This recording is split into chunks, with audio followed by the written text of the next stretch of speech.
Sox in the basement.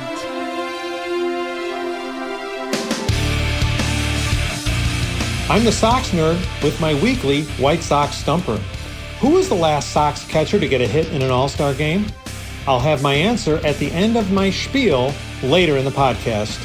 I'm drying out right now after, it was only 6 holes, I believe, of golf at Cog Hill on Wednesday in the storm.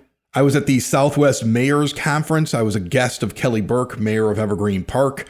Shout out to the Evergreen Park contingent. The folks from Oak Lawn met the mayor and some trustees from there. And of course, the folks in Lamont. We were all hanging out at different times during that. And it was interesting to find out how many of them actually listen to Sox in the Basement. Oh, well, that's good. Like, it was kind of cool. I'm just happy to be there, right? Like, it's all these bigwigs, right? That all run all the villages on the South Side. And I'm just like, nobody's going to know who I am. And kudos to Kelly Burke, who's the mayor of Evergreen Park. She always brags about the fact she has this podcast network in her village. You know, it's got Sox in the Basement. It's got the EP podcast. I'm doing Lamont Unlocked for Lamont, but the studios are in Evergreen, and she really thinks that's cool. And so she introduces me to everybody as I've got a podcast guy. I've got a network in my town, and it's really successful.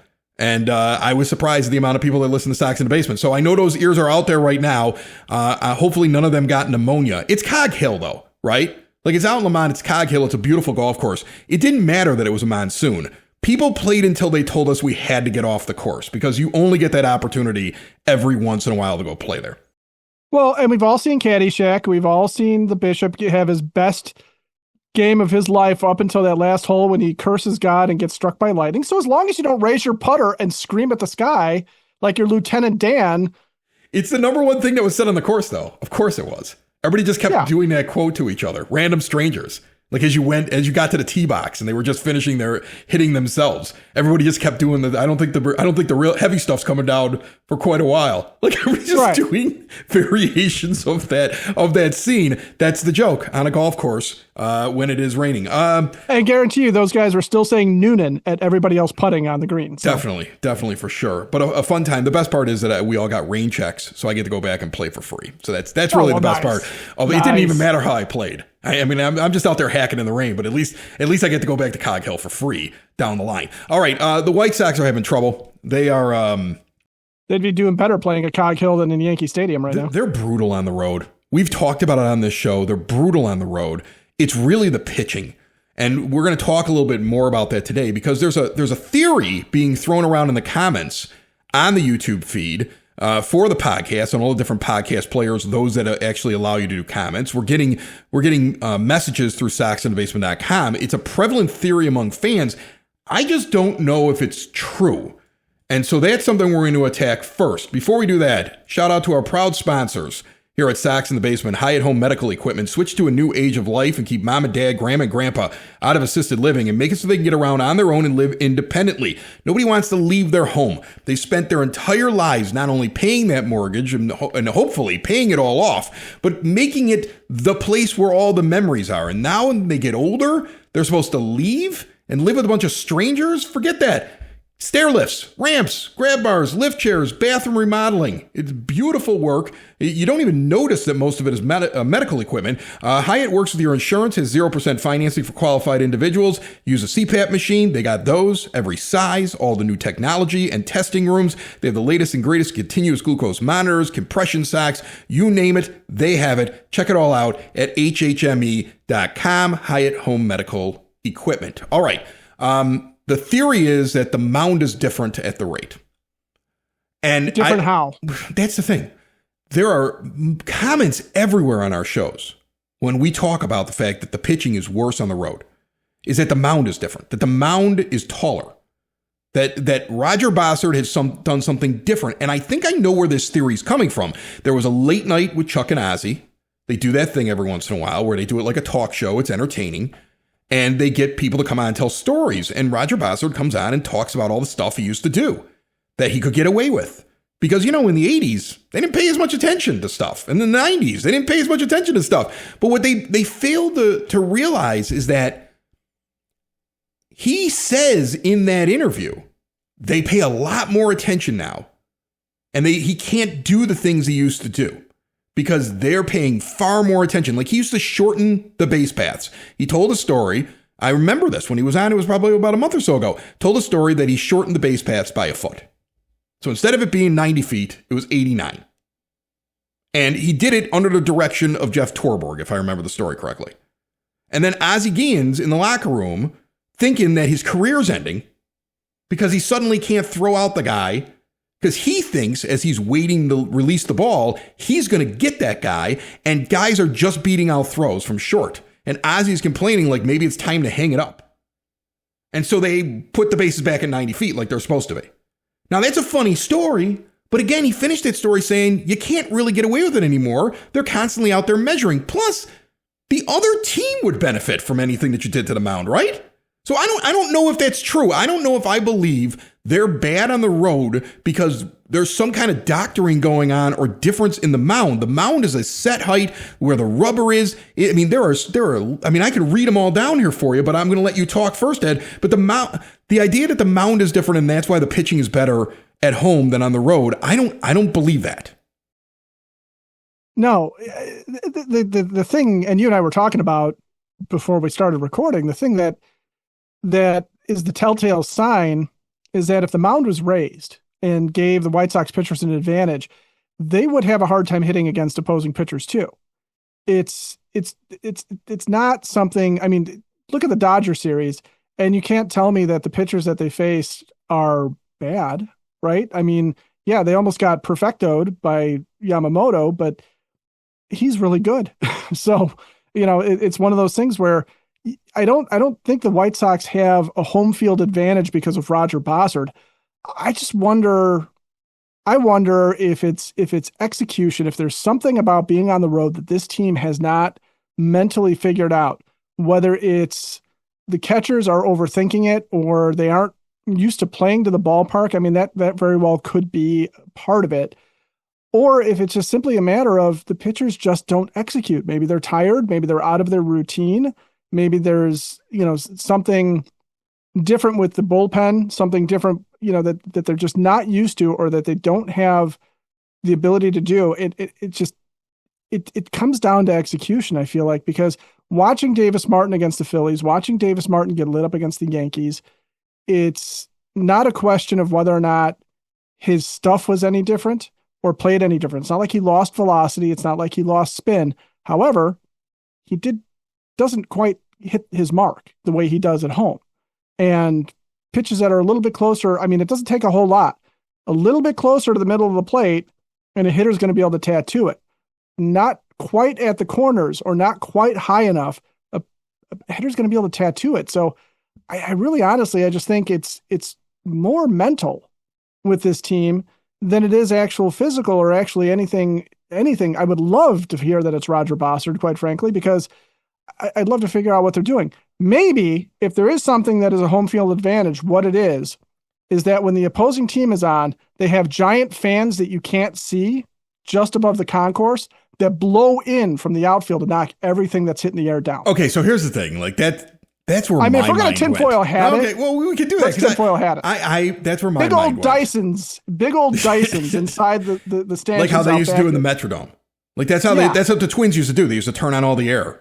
Like you would hear, if you went on a road game to see the Twins, especially in the 90s when they were good, but I'm sure they did it all the time. And you went to a road game in Minnesota when they were in that dome. It was like a garbage bag was like what the roof was. So you could actually see it move when the air system would get turned on. Well, you could hear it. And then you could hear it. And if you were in the upper deck, you could feel it. You could feel when the opposing team came up, the air conditioners and the blowers turn on and start blowing in. That was something that they used to do. So trust me, we all know that teams try to find advantage. So I was sitting there thinking to myself, okay, well, how would you, if the White Sox were looking for advantage? Let's even say this. They're not doing this, right? They're not cheating.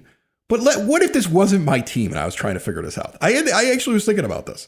Remember the Astros hit so well during that time, and they didn't hit very well on the road, but they hit really well at home because it was easier for them to do the sign stealing and the garbage can banging. You're saying they can do at home, but they were garbage on the road? Right, exactly. That was a good one, Ed. It's stupid, but it was good still at the same time. There was, but I'm trying to figure out, like, how would you find an advantage as a home team that would benefit pitchers? Because with hitters, you can steal signs, right? You can find ways to send signals. You can mess with the batter's eye. You could do all kinds of different things. How could you in an outdoor stadium like that find a way to give an advantage to your pitchers? And I can't for the life of me figure out how you would do it. But there is such a disparity between how they pitch on the road and how they pitch at home. So I think I lean more towards what you're saying, that it's psychological, because I have a hard time trying to come up with, even if I look at this as a team that's not my favorite team in the world, even if I try to find something dastardly or underhanded, which I highly doubt. I mean, that would be shocking to me, right? Why, though, are they on the road having such a hard time? I mean, look at Davis Martin home and road splits. I mean, it's insane looking at that. And here's the other thing. You're right. If there's some sort of change that's to the mound or something like that, you would see that hurt their offense as well. It's the same thing when they always sit there and say, well, you know, the groundskeeper messes with the down the line because he wants the ball to stay fair. Okay, well, the home team may be aware of it, but then the home team is also going to, like, they're going to have to play knowing that it's going to affect them if they lay a bunt down the line, right? Everybody's got to try to figure out, like, how to work within it. It affects both teams. They don't go out and change the field in between every half inning. So I don't subscribe to the idea that there's something magically wrong or that Roger Bosser's made some sort of adjustment and there's something different with the mounds. The mounds are supposed to be 10 inches higher than the level of the plate. All across Major League Baseball. The rubber's the same size, sits in the same place, same distance, and they measure it constantly. I don't subscribe to that theory that we're getting in our comments. I am interested if anybody else has a better theory. Other than the fact that it's psychological. And that's the problem. But the only other one I can think of, and I know teams do this still to this day, is the infield grass is slower in some stadiums than it is in other stadiums. And I haven't paid enough attention to see if more ground balls get through the White Sox defense on the road than it does at home, where you're giving up more singles and things like that. But you can, when you have a ground ball heavy staff, which the White Sox don't, but when you have a ground ball heavy staff, you can kind of get away with messing with that grass so that it gets slower, even messing with the grass in the outfield a little bit so that it's slower, so your players have a better chance of catching up to it. But the White Sox have a fast outfield and, a really good defensive infield. So I highly doubt that that's what's going on. That would be my only theory is that, when they are giving up ground balls on the road, if they're going through more, but I don't honestly, see it. I'm not sure. Yeah. I'm not sure that I see that. I think you just broke your argument trying to reason through it right here while we're sitting there talking on the show. For exterior windows, doors, patio doors, and storm doors, look no further than Window and Door Superstore of Oak Forest. No high pressure sales. They don't come to you because they don't want to intrude upon your life. And they're not going to show up inside of your place and be like, look, here's this window. I know it's a dingy example. I had to take it out of the trunk of my car. But you need to just imagine what it would look like if, like, this was different, it was a different color, and it looked like this thing that's in this book here. And by the way, we need you to sign off on this massive project that's going to cost you all kinds of money, and you have to do it before I walk out the door because otherwise that deal might go away. That's what window salesmen are like. I sold windows for like 6 months, and I didn't like it. Like, there was a period of time in my life when I was young, I went and tried to sell windows, and I was like, I feel dirty doing this. I would say you still haven't washed that dirt off years later. You hear these stories because, like, I used to do this for a completely different company that I was like, I don't like them. I like Window and Door Superstore of Oak Forest because you show up, there's an owner there, everything's in full living color. You get to see exactly what you're getting. It's no pictures in the book. The owner shows up later and is there for the install. They use all their own workers. They're not farming out anything. They know exactly who's doing it. They've trained them how to do it right. They've been doing it that way in Oak Forest since 1985 with all major brands custom made and no stock items for a perfect fit. Window and Door Superstore of Oak Forest is a half block east of 159th and Ridgeland at 6280 159th Street. See more at windowdooroakforest.com. So yeah, I don't know what's going on the road. I think my biggest fear now is we're recording before Thursday night's game. I'm almost assuming they're getting swept, and then they got to go to Detroit, and man, they really got to take 2 out of 3 from them. And winning a series on the road is a must. And I know Detroit is down, but I don't think they've given up yet. There's a lot of pro ball players on that team. And what if you go through a 6-game road trip and you go, like, let's say 1-5 here, and then you got Cleveland Monday night coming up for a big series, and you've been punched in the mouth on the road. I mean, I know it's Toy Story 5 day on Monday, but I don't know if that's going to give you the juice to get back on track. So that I'm a little nervous. And, that's the ups and downs of 162 games. But they've got to figure this out. And in the end, this comes down to the coaching staff trying to figure out how to get these guys to believe they can win on the road. Well, and here's the one thing that I think feeds into it. How many players on this team in post-game interviews, when they've been out in the press, have said how much they feed off of their home crowd and how much energy that gives them and how much that boosts them? You don't have that on the road. I mean, is that really the difference? I mean, I know fans like to believe that they have something to do with the game. And yeah, you can have like a little bit of influence on the game. There is a little bit of home field advantage in any sport. But I mean, is that really it? I'm not saying it's us. I'm not saying it's the fans. I think the fans want to believe it's them, but I don't know if that's really it. That's the thing. Well, I don't know that it is the fans themselves actually doing it, but psychologically speaking, if you feel like in front of your home crowd, you have more energy and you play better and you're feeding off of it and you feed off of what you perceive as a fan. It doesn't actually have to be that the fans are any better at home than they are on the road or that it's louder or whatever. But if this team really does, believe that the home cooking is better for them and makes them a better team, it doesn't matter what we do as fans. We can cheer as loud as we want. We could travel and cheer as loud as we want. We're not necessarily, I think they're going to have a hard time with it. They just have to get over it. They have to figure out how to be motivated the same way that they are at home while they're on the road. What I mean. And that's something that needs to be learned. And I think it falls on the coaching staff. They have to figure out how to get these guys in the right mindset that they can become road warriors. I don't know. I'm not a big rah-rah speech guy, but I feel like that's something that's got to be on the top of the things to do list right now for Will Venable and his staff. Let's talk about the All-Star voting, because this is something I never talk about because we don't have a team good enough for it to really matter. But it's kind of ridiculous at this point that you have only 2 White Sox players that are in the top 3 at any position in the All-Star voting. Murakami's 3rd right now as of the last update put out by Major League Baseball at first base, which is interesting to say the least because he's not going to be playing in it. And I think this goes to international voting. We're going to get into that. And then you have Miguel Vargas, who belongs. I mean, not only does he belong, he should be the starting third baseman in the All-Star game. He's sitting 3rd with about half the votes of Junior Caminero of the Rays. And I'm disappointed in that. But when I look at some of these vote totals, some of these players, Ed, international voting has changed this whole thing. Voting online has changed this whole thing. I'm the generation that used to have to go to the ballpark and use punch tabs.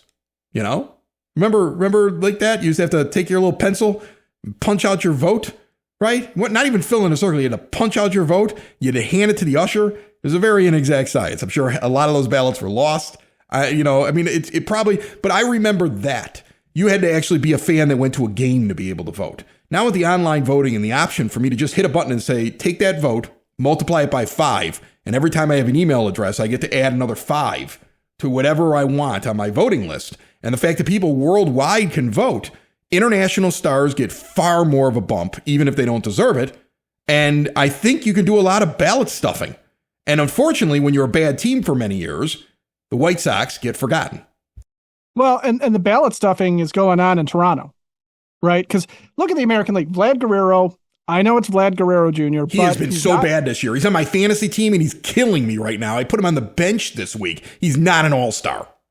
No, it should be right now. It should be Nick Kurtz and Ben Rice running 1 and 2 with Murakami. 3rd makes sense, but Ben Rice has a 291 average, 20 home runs, 49 RBIs, and he is running 2nd behind Vlad Guerrero Jr., who has all of 3 home runs and 29 RBIs this year. And Nick Kurtz, who's he's running behind Murakami, 292 average, 18 homers, 57 RBIs. Nick Kurtz is one of the best hitters, period end, in Major League Baseball and deserves to be running first. In the battle for second base, Ernie Clement, 295, 7 home runs. He's having a nice season. He's first somehow over Ezekiel Duran, who was running second, who's fine. But Chase Mydroth should be much higher. Gleyber Torres should be much higher. How's Jose Altuve actually doing this year? Because anecdotally, it doesn't seem like he's having a big year. Jazz Chisholm, not that good. He's above Chase Maedroth. That's just advantage being a Yankee, Chisholm, right? Yeah. Altuve and Chisholm are both hitting 229. But here's the thing. This isn't, I just talked about the punch cards. I think that, old guys like us remember that Cal Ripken Jr. would start every All-Star game in the last few years of his career, and he wasn't that good. He just got elected by the fans all the time because he was Cal Ripken Jr. Which, to a certain degree, I'm okay with that. Like Mike Trout, for example, is not. I mean, he hasn't had a good year in years, but he's still in the top, in the top 5 of voting for outfielders. And it's sort of okay to sit there and say, okay, this is a great player. This is sort of a legacy. I don't know who else to vote for. I'm going to put Mike Trout in there, right? I would be okay with Jose Altuve doing that given his history, although he's a cheating bum. He's a bum. I won't vote for him. I won't vote for any of those Astros. I won't. No, but there are much better things, and it gets worse. Junior Caminero, I can make an argument for him with Miguel Vargas. I cannot make an argument for Kazuma Okamoto, who is got a 749 OPS compared to the 849 of Miguel Vargas or the 855 of Junior Caminero. That's ballot stuffing. Second. That's international market and also big baseball market combined. It gets worse. Ballot stuffing. Andres Jimenez is in second place in the shortstop race behind Bobby Witt Jr., who is everybody's voting for because he's Bobby Witt Jr. Alejandro Kirk is running second in catchers. He's played only like 10 games this entire season. He's got a 200 average with 1 homer. I want Canada investigated.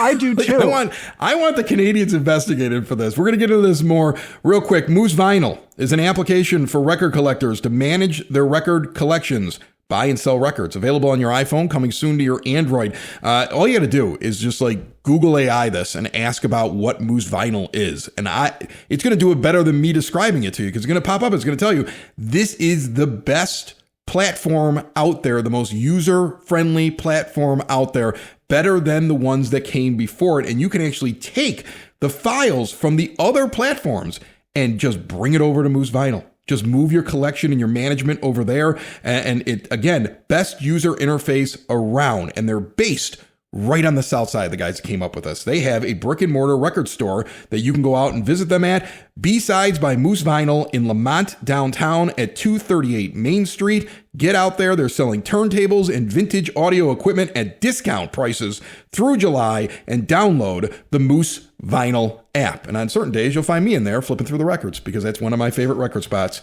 on the entire south side. And I love that app too. I use it. I'm happy with it. I don't know what I did without it. But back to this voting thing.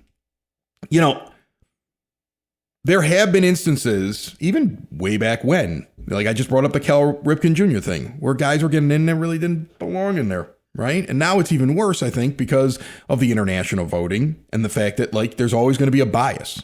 There's always going to be East Coast teams and West Coast teams with an advantage. You have to be spectacular if you're a middle America baseball player on a team that's not heavily covered by the big networks and ESPN. I mean, it's just, that's a big issue and it's always been that way. It's been that way with White Sox players all the time. That's why it was so amazing after the 2005 World Series that we got so many All-Stars in, but we had to win a World Series for that to happen. You almost feel like that's the way it has to go. They have to make a deep playoff run. It's almost like they have to pay their dues. And I think that's like that with All-Stars, All-Star voting in every sport. You gotta pay your dues, you gotta make your name, and then you may hang around longer than you should and make a few All-Star games you shouldn't have made to make up for the ones that you didn't get when nobody knew who you were. Maybe that's just how it is. But I wonder, we got robot umpires now, essentially, right? With this ABS system. We can replay everything out there. The game has changed so much.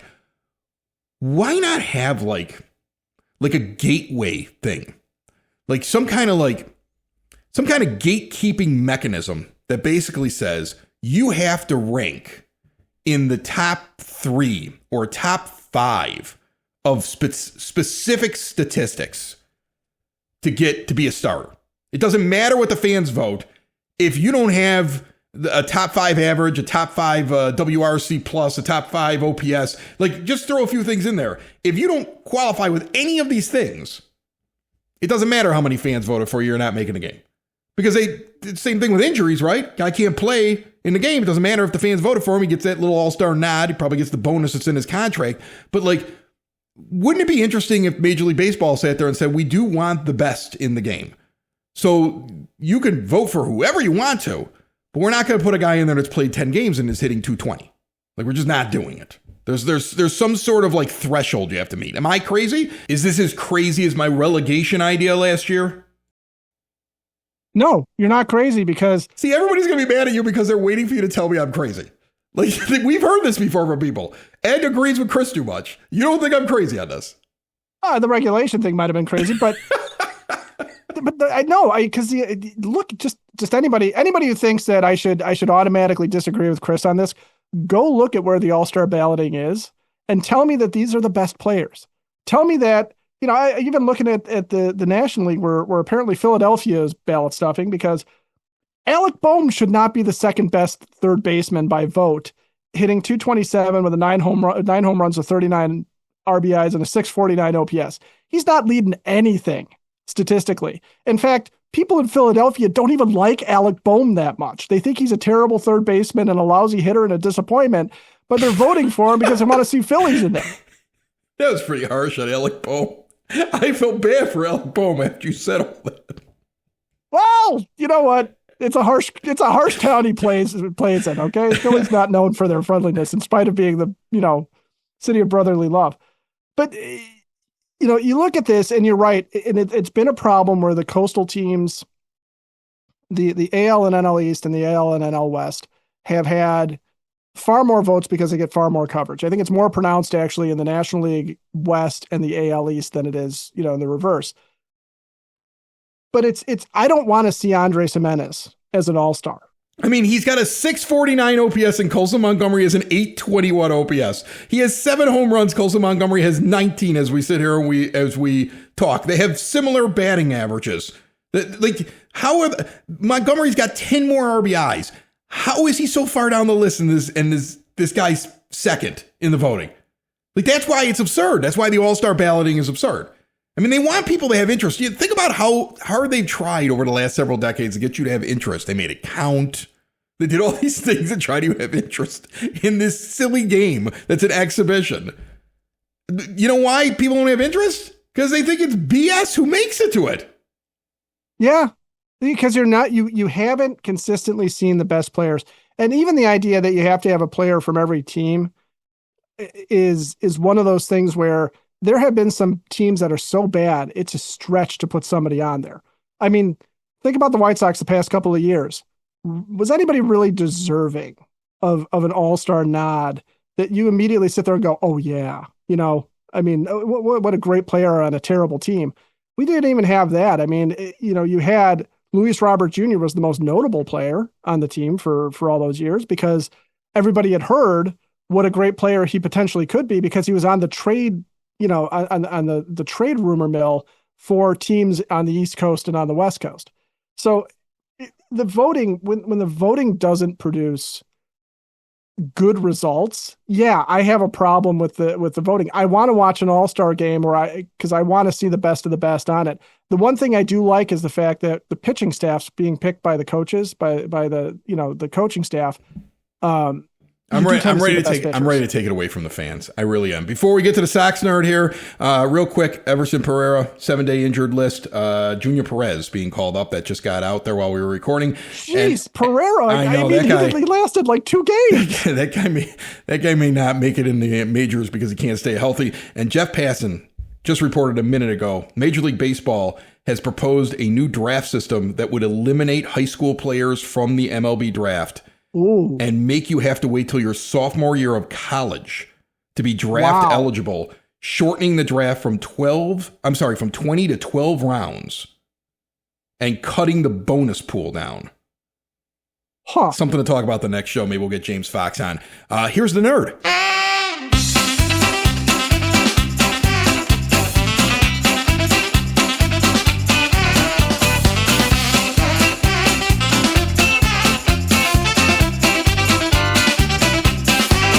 That music means the Sox nerd is on the line with all of his trivia nuggets and tidbits that he puts up on the scoreboard at the rate, and he gives us so much more each and every week here on Sox in the Basement, brought to you by the Village of Lamont. Want to experience a downtown with real history, great eats and drinks, and green spaces filled with adventure?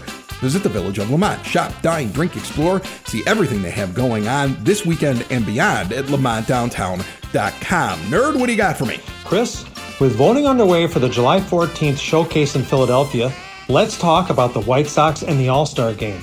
This could be the first year since 2022, with Liam Hendricks and Tim Anderson, who started at shortstop, that the Sox have had more than one representative at the Midsummer Classic. It's not too much of a stretch to put forth that the only positions where the Sox don't have a legit All-Star candidate this season are catcher and right field. By the way, the Sox record for most reps in an All-Star game is 9, set in 1954. The 2006 and 1960 Sox sent 8 players to the game. The longest position drought the Sox have had at the All-Star game is at second base. The last Sox All-Star second baseman was the great Ray Durham, who made the last of his 2 All-Star appearances in 2000. As far as starters go, the longest drought is in right field, where the Sox have never had an All-Star starter. At this exact moment in time, if I had to predict, I'd say Miguel Vargas, Colson Montgomery, and Munetaka Murakami will be All-Stars. I hope it's more. Monday would have been my mom's 92nd birthday. Throughout my life, she kept telling me to keep digging for the pony, which is what I do in the worst of Sox losses. Tuesday's defeat in New York was a prime example of that. That disastrous night in the Big Apple, a 12-2 shellacking at the hands of a judgeless and Stantonless Yankees, did provide me with some gems. Luis Angel Acuna made the first pitching appearance of his career at any level that I could find.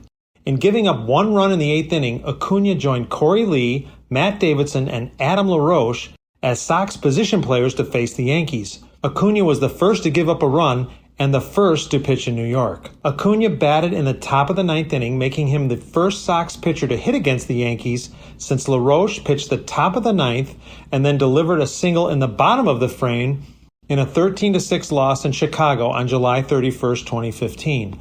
Acuna was the first Sox pitcher to bat against the Yankees in New York since the great Wilbur Wood, a historically horrible hitter, went 1 for 3 with an RBI in a 5-0 win on September 3rd, 1972. And one more from that terrible Tuesday. Joe Rock became the first Sox lefty to throw at least 3 scoreless innings of relief against the Yankees in New York since Joel McKean on July 17, 1986. That game ended when Wayne Tollison, the potential tying run, was thrown out at the plate trying to score on a John Cangelosi sac fly. Also in that one, Rickey Henderson swiped one of his record 1,462 bases, Dave Winfield was thrown out trying to steal by Joel Skinner, and Bobby Bonilla was 3 for 4 with a double in his third-to-last game in a Sox uniform. Before I get to my stumper, answer, and zinger, I remind you that gems like these and more can be found on my WordPress blog, which you can find at soxinthebasement.com. I'm also on X, Threads, Facebook, and Instagram. My stumper answer? I asked who was the last Sox catcher to hit safely in an All-Star game, and it was James McCann in Cleveland in 2019. My zinger? The last time the New York Knicks won the NBA title, a former Sox pitcher was one of their stars. Dave DeBusschere was 3-4 with a 2.90 ERA in 36 games for the Sox in 1962 and 1963. The 6'6" righty gave up baseball after the 1963 season to concentrate solely on basketball. He was traded to New York in December of 1968 and started every game for the Knicks in their 1970 and 1973 championship runs. DeBusschere is a member of the Basketball Hall of Fame. That's it, men. Probably more than you wanted to know about Sox All-Star positional droughts, position players pitching, and Dave DeBusschere. Sox in the basement. Sox in the basement.